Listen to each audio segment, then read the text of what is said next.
Hello, Capricorn. Welcome to the Plaid Sheep Oracle.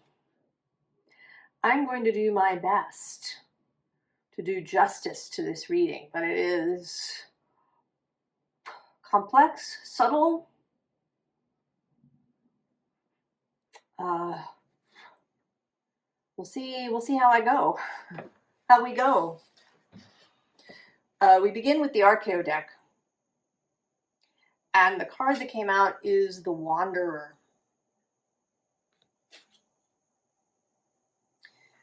Then the visible underlying is the Demon. And below that, the Awakener. And actually, I'm going to go one more. I'm just seeing now. Below that is this Mooncat, which is this mysterious energy that is running through things. And then the sort of hidden underlying is the Arbiter. This archeo deck has descriptions of the cards, little essays on each archetype, and then they each have a little story. And I'm going to, rather than reading the description, I'm going to read you the story for each of these cards. And I'm going to start with the Demon, actually. So the Demon's Tale. Mephistopheles and his entourage of goblins were snaking their way through the streets of a large city, looking for potential converts.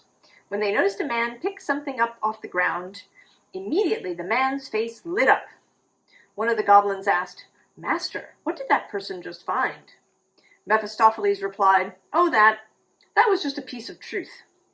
Another junior goblin queried, "Oh, glorious Dark One, does it not concern you when one of these wretched mortals finds a truth?" "Gracious, no," Mephistopheles explained. "Give him a year or two and he'll twist it and turn it into distortion." Right. And how long have we been doing that? For a really long time. Distorting things. But then at the bottom we have this Arbiter.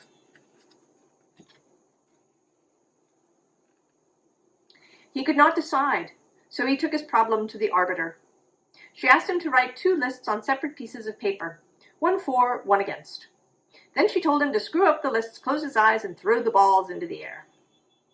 When he opened his eyes again, the 2 crumpled balls of paper lay at his feet. "Kick one of them away," she instructed. He kicked. We think, then act. But in reality, our thoughts simply justify our instinct. Pick up the remaining ball, open it, and read. You've made your decision.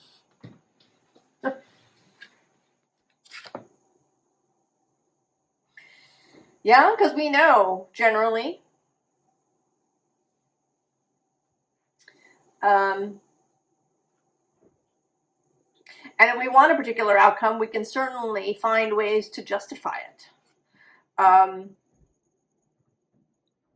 In the Douglas Adams book, Dirk Gently's Holistic Detective Agency, one of the characters has created, or is part of a software company that has made this software that allows you to justify any decision that you've made.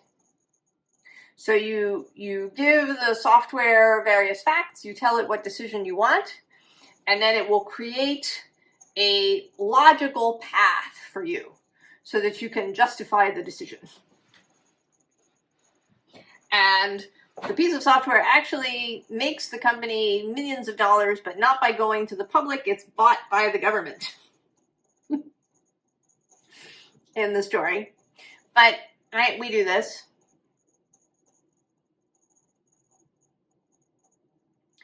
And then there's the Wanderer.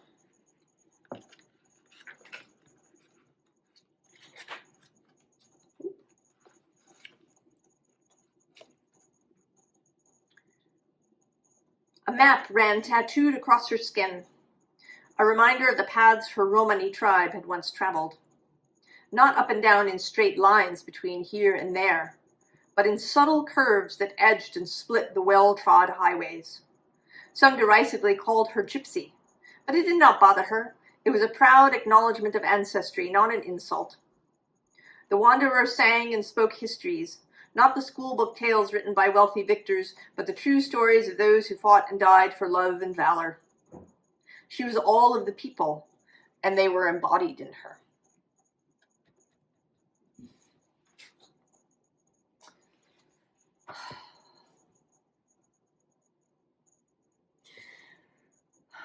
So this, it feels like a journey out of the distortion of Capricorn. I almost, I hesitate to use absolutes, but I want to say that, maybe it's that Capricorn is the most distorted sign, perhaps. Or maybe it just feels that way in this moment. But that Capricorn has kind of been, right? It's been the demon. We have demonized what we think of as Capricorn-y things. Money, structure, establishment, which actually is a word here in this first, right? The establishment, the man.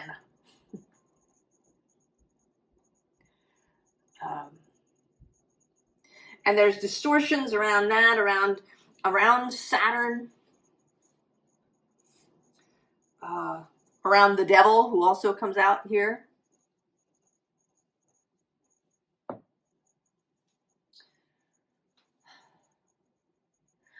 Around creating sides of us and them.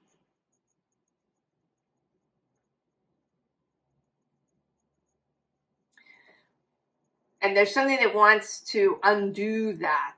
There is Pluto's passage through there to undo, to rectify, to right things.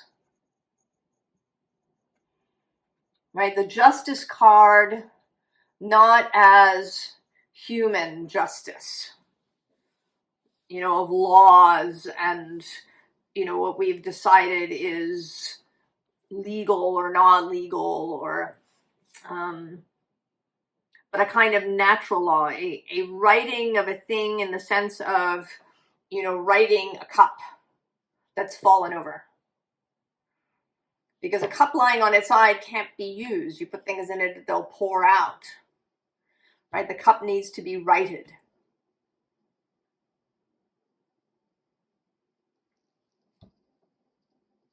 So writing things.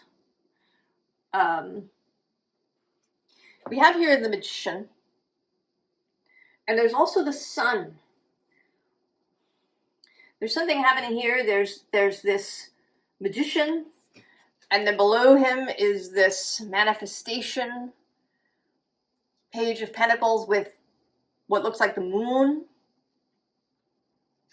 And then at the bottom of the deck, we have the Hermit, who carries the star in her lantern. Moon, sun, star.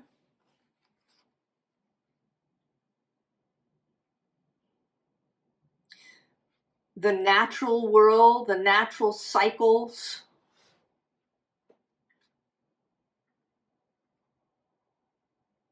Right? To right the distortions of those things.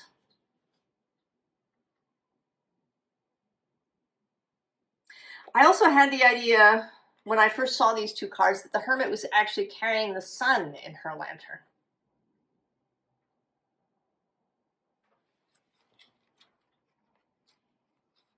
But this could be the truth, right? The truth that's found on the ground. We also have below that, I'm just seeing this Knight of Swords with determination. And then below that, the Wheel of Fortune. More, right, the energies of nature. The cycles of those stars and planets. And then also judgment.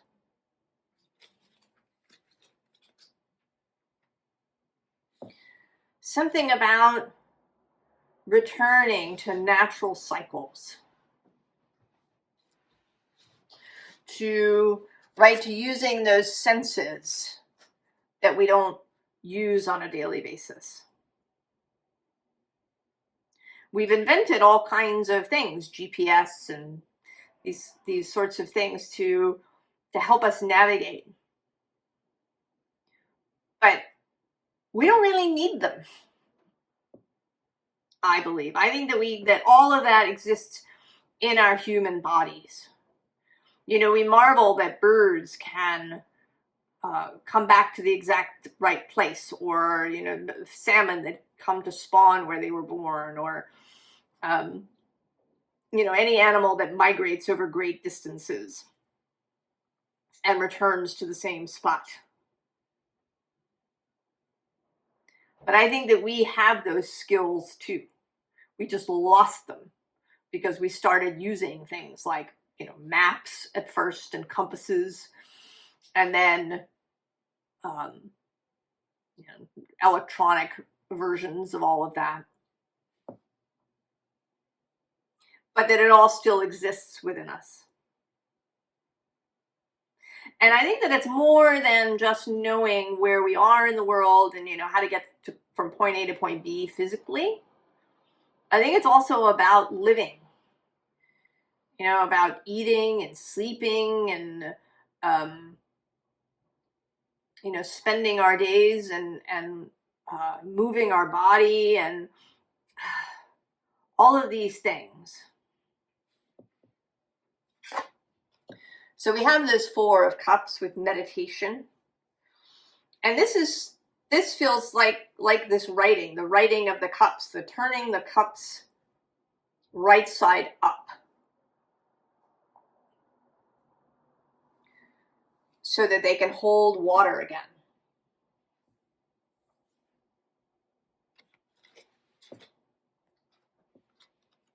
And then success.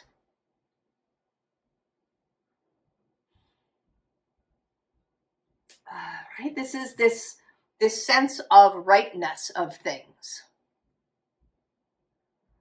That things feel right.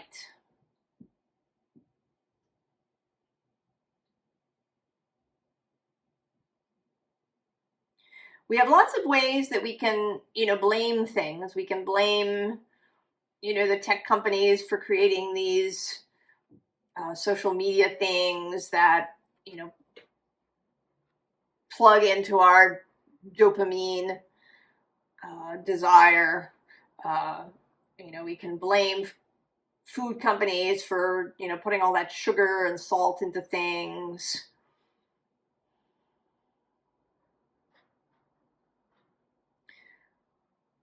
But those, right, they're just symptoms.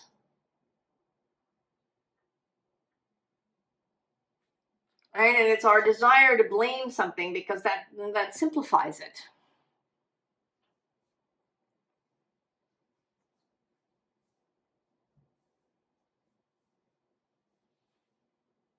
Simplifies it.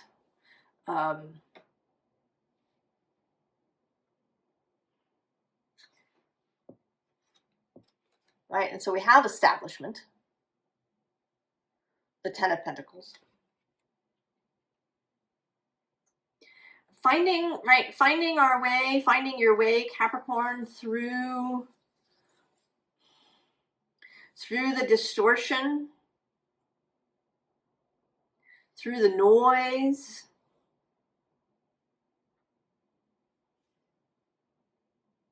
You know, we talked a lot about, you know, Pluto moving through Capricorn and the, you know, temporal power and how it was, you know, unmaking or unmasking, you know, fraud and the ways of distorting money and these kinds of temporal things. But I think that's only the surface. right? What is the deeper thing that Pluto's passage through Capricorn showed you about yourself? What are the ways that you've locked yourself in, blocked yourself off, put yourself into a pigeonhole?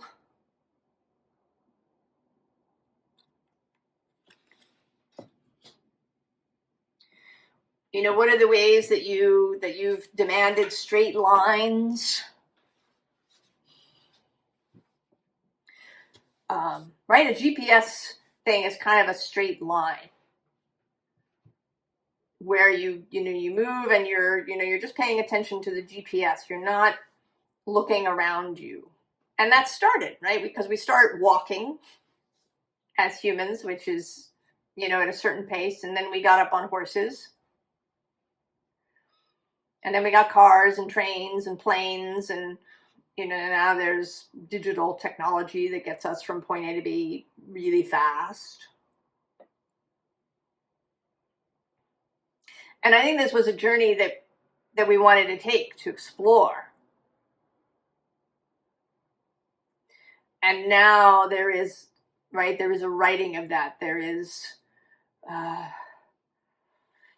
a call to release many of the distortions that this caused for us and to return. There's something here, not so much about celebration, but this feels like the beginning. Like going through this as a kind of gateway, like a starting gate. And we see this long road ahead, right? This to wander again.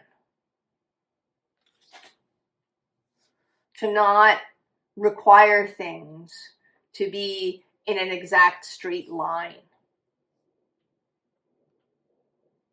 To take a wandering path in life.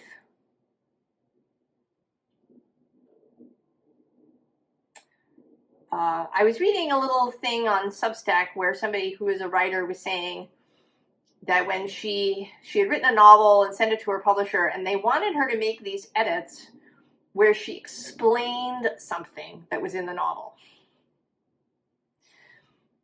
Right, made something really, really plain.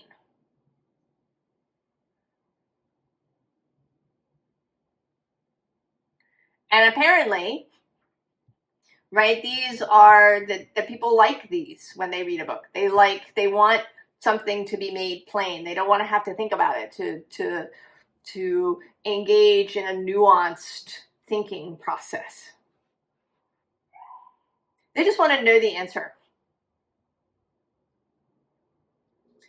And I find that deeply sad that that's true.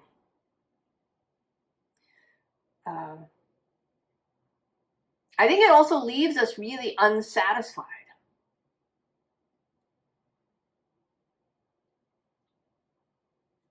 That there's something in us that actually enjoys the process, and we've forgotten that. Because we just needed everything to be faster and faster and faster.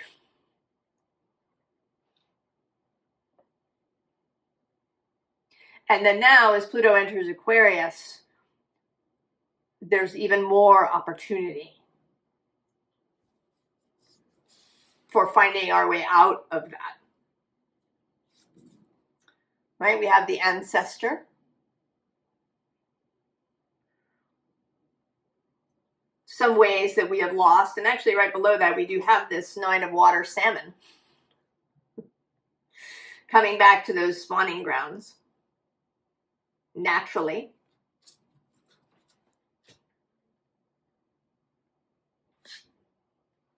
The bottom of the deck is the eagle, right? The eagle's senses.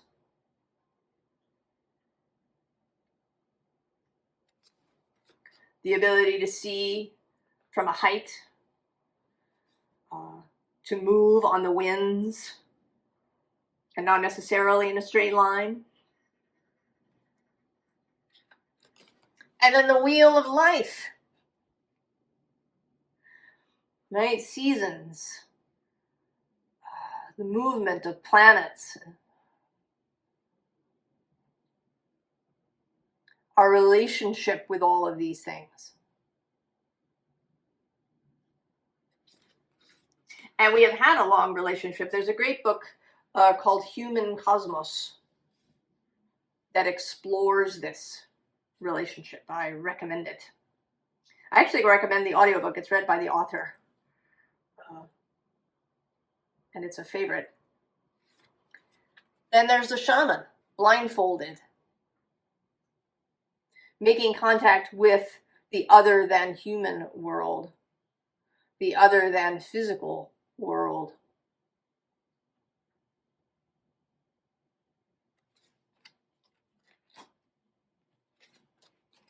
And the Ten of Air with this murmuration. How do the starlings do it?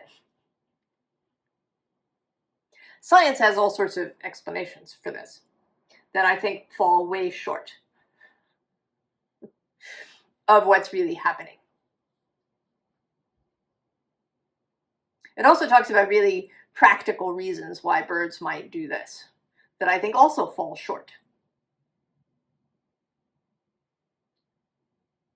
of the exuberance, the joy of a murmuration.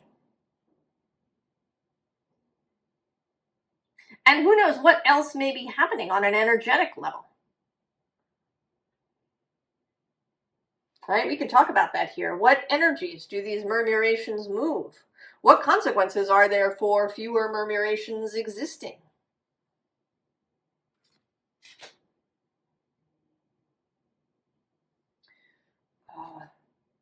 Maybe there is no practical reason. Science talks about them warming up, but you use up a bunch of energy to do it. If you were just going to warm up, just flapping in place would really be a much better choice. So what is lost by trying to get from point A to point B really fast and in as straight a line as possible?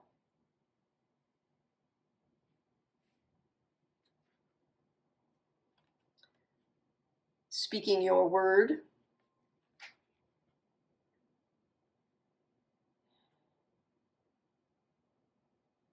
There's something really energetic here too. I'm really drawn more than usual to kind of all of these lines of energy happening right through here on her body. And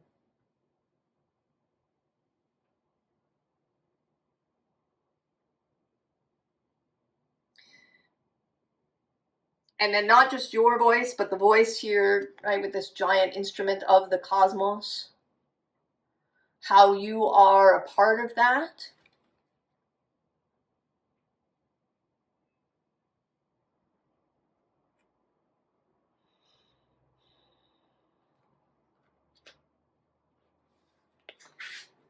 The bottom here has south with adventure.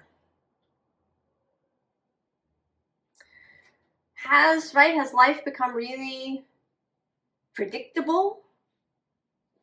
Has, moving in all of these straight lines everywhere become just dull? And, is that why there's this drive for, scrolling and getting dopamine in these ways? Because we've eliminated all the ways that we used to have interest in our life.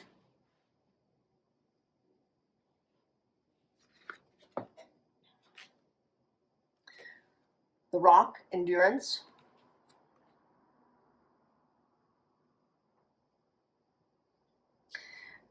And what's really drawing my attention today are all these roots.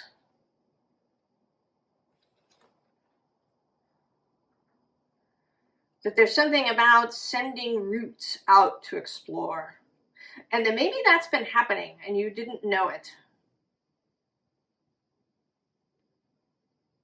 that there's always a part of you that is, right, that is connected to the earth, that is connected to the cosmos, that animal part that is always there, that coming back to this will be easier than you think.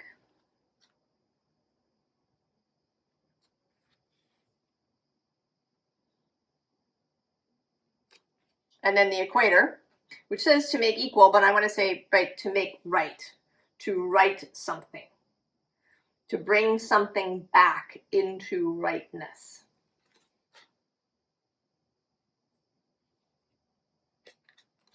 And then dark matter with mystery. Engaging with the mystery. Oh, I think we've made life so flat.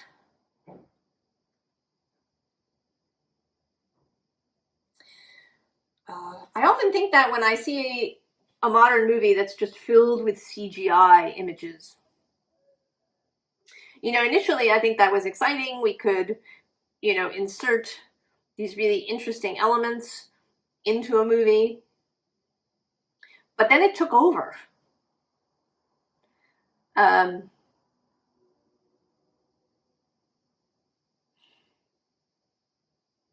know, more real than real.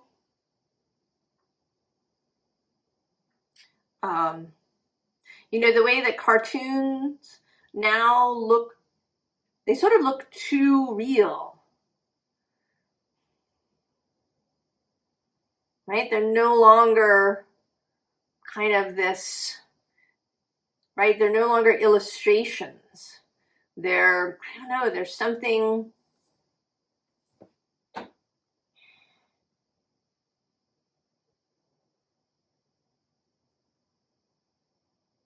right? We were trying to create too much reality, but it isn't really real.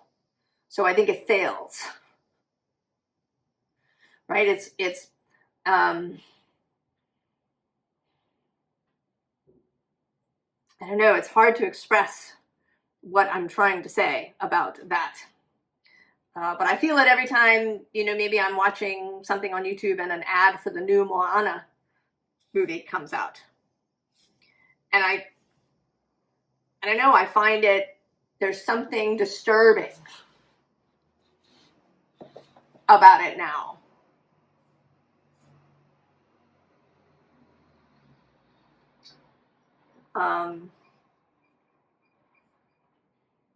That in the zeal to make this fake realness, we've made everything really flat. Right? We've eliminated all the flaws, you know. We can CGI someone's face. But it loses something in that.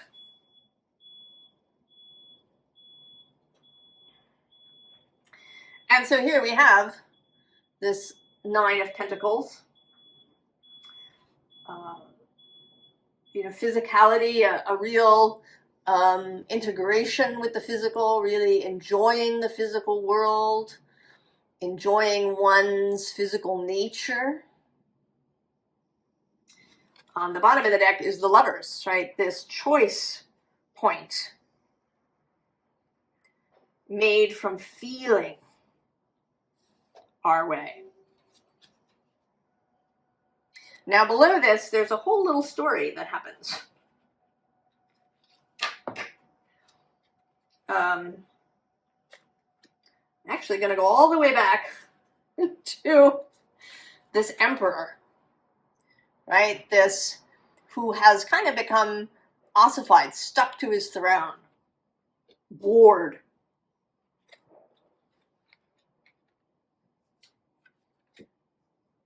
But then there's this new idea of the new pentacle, this beginner's mind.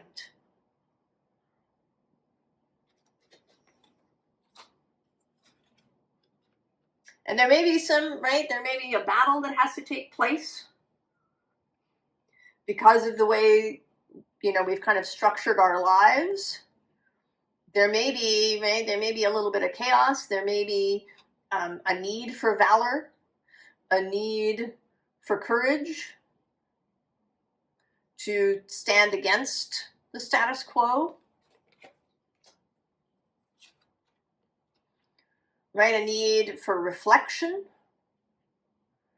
a need to be in a quiet space away from all of the messaging. And then to live through the end, to leave the corpse, right? To walk off into the sunrise.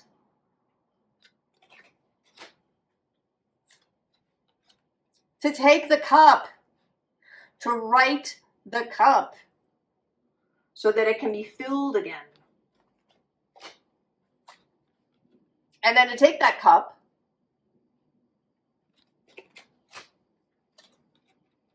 and pass through, right?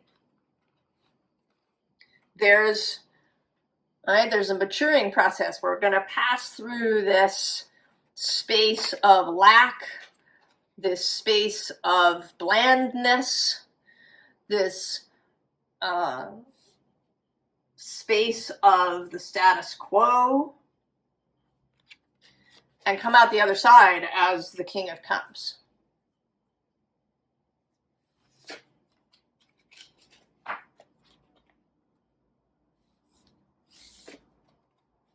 And the Queen of Wands. And it's interesting, I'm feeling, I don't often feel things in my body when I do readings, but I'm feeling it now. It's almost like a shiver, or right, a little sense of anxiety. It's kind of what I might feel if I was about to, maybe go on stage and give a big presentation about something, or I was going to engage in some really difficult conversation, some sort of challenge, something that,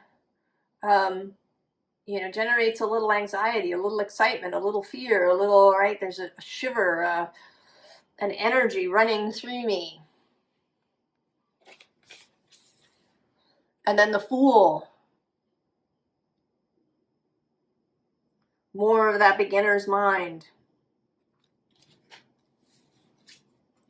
And then the Knight of Pentacles with the Pentacle. So this offering.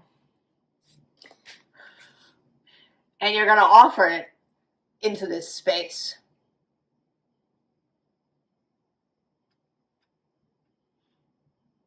Which may be, right, the world around you. Right, this is that pentacle from the Page of Pentacles in our little story.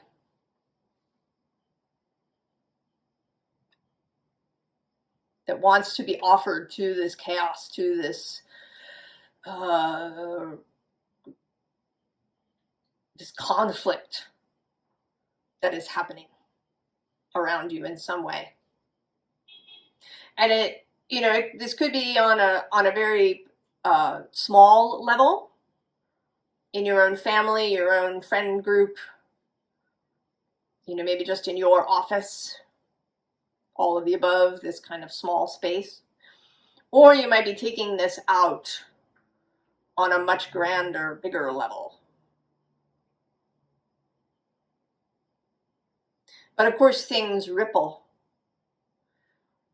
So if it is in a smaller space, there is the probability that it will ripple out. Capricorn.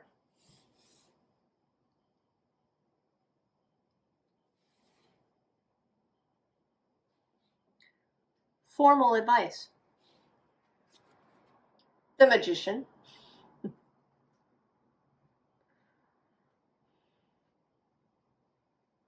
And the Magician in this, right,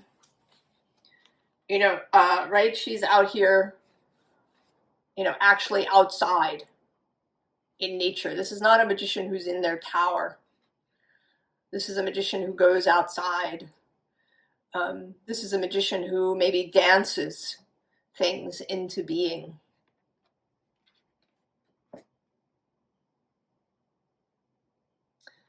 Below the magician, we have change.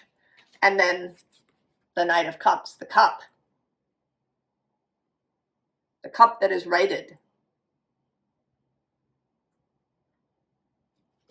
And then we do have this Aquarius card of the King of Swords making, and the eagle repeating us here. This sight. Seeing the bigger picture. The bottom of the deck has both the Ace of Swords and the Queen of Swords.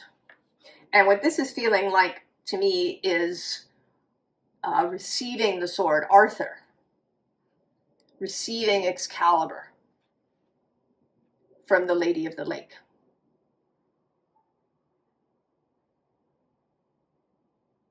Taking up this sword of clarity to carry with you. Then we have victory, so right, success, knowing that success is assured. If you hold to your path, if you hold to your integrity, to your inner establishment. And then we have the devil, the great adversary to the status quo. The other side of Saturn. Saturn as belonging to those who hold the establishment, as well as belonging to those on the other side of that, to the heretics and the iconoclasts and the shakers and the disruptors. And then the lovers.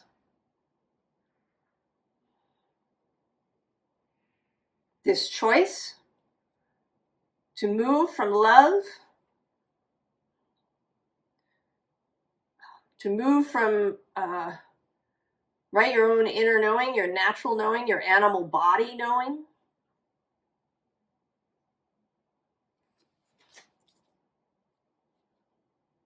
and I'm almost trembling now.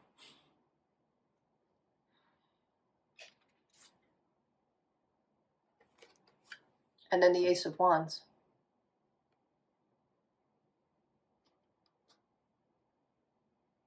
The new inspiration. Capricorn, get off the beaten path.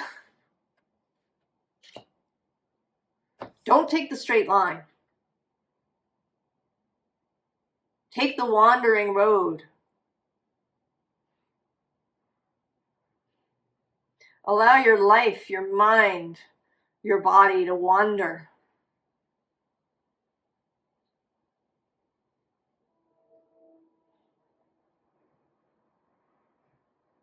Be open.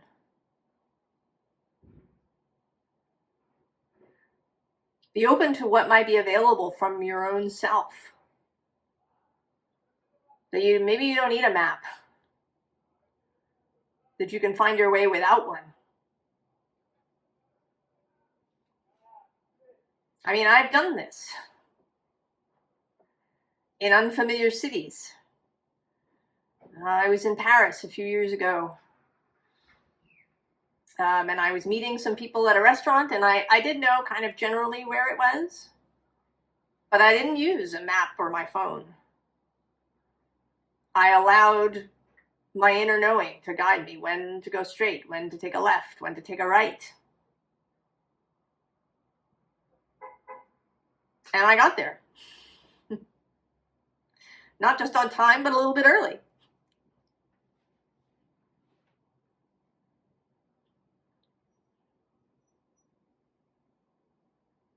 Allow that not only when you're going from point A to point B in a on the map, but in your life.